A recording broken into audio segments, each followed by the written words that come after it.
You might have to learn a bit to understand this flow, but advanced meditation happens like this. Doing the dishes happens like this. Any process you want to do excellently happens with all these 7 steps. So how does blooming happen?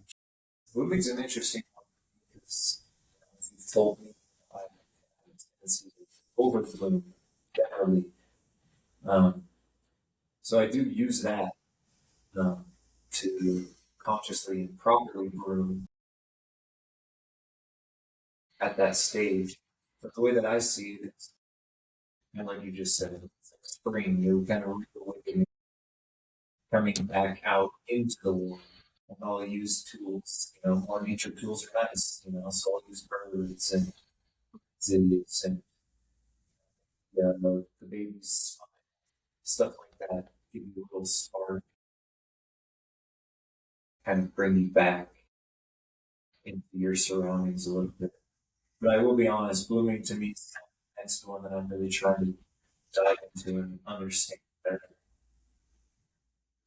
Blooming means that the trees and the water bodies and the oceans and the animals and the stars revolving and revolving and the people, all of these are expressions of life that are bigger than the dynamics between you and me, the dynamics between our circumstances and responsibilities. So nature is the embrace of relationship and circumstances. So the mystic is alone with nature, not with people. And then people are included under the umbrella of nature.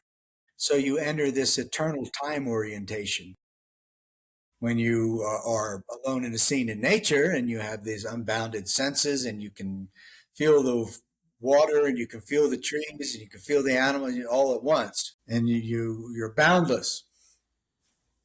And then as soon as you see somebody or you come off the mountain, you're in this subject object strategizing rat race thing. No, stay boundless. Then the strategizing is even more precise because you understand the city streets from the place of being on top of the mountain.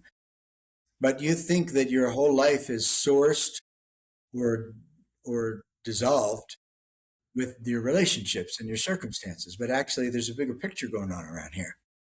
And you get that bigger picture when you can sense the water bodies and the insides of trees and the insides of people, the pureness, the pronoia, and the people in the air, right directly while you're talking to somebody. You have this unbounded awareness of being alone in nature because even if you're alone in a room, you're still alone in nature and the sky's above you and the earth's below you. Whoa. Every person, every animal, every gender, every ethnicity, the water, the air, and the deep sleep and the deep meditation is where you get your power. It's how you restore yourself. And the years go on and you're so externalized that you forget that the only way that you can have power for anybody is if you fill up your tank. So for the master person, the enlightenment person, everything becomes a dynamo of empowerment, whether it's communicating with people or not communicating, whether you're alone or you're with people.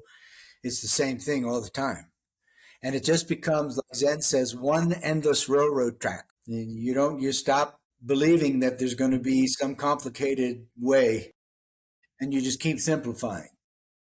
Hence these 7 phases, which are found in all religion, all shaman paths, all enlightenment traditions. But everybody wants anything except something specific, anything except the way. The way in all the traditions, in yoga, Dharana, Dhyana, Samadhi, Samyama, in Zen, Bampu, Shikantaza, Samadhi, Jiriki, in Tibetan Buddhism, Shamatha, Vipassana, Langta, Dutsi, on and on and on and on. In silence, concentration, contemplation, meditation, transcendence, power. If you decide that the ones and zeros configuration of how you send a signal through the air and it's over there and it gets into the other person across the world in half a second, if you decide that that's only particular sets of ones and zeros that's going to work, that's the matrix.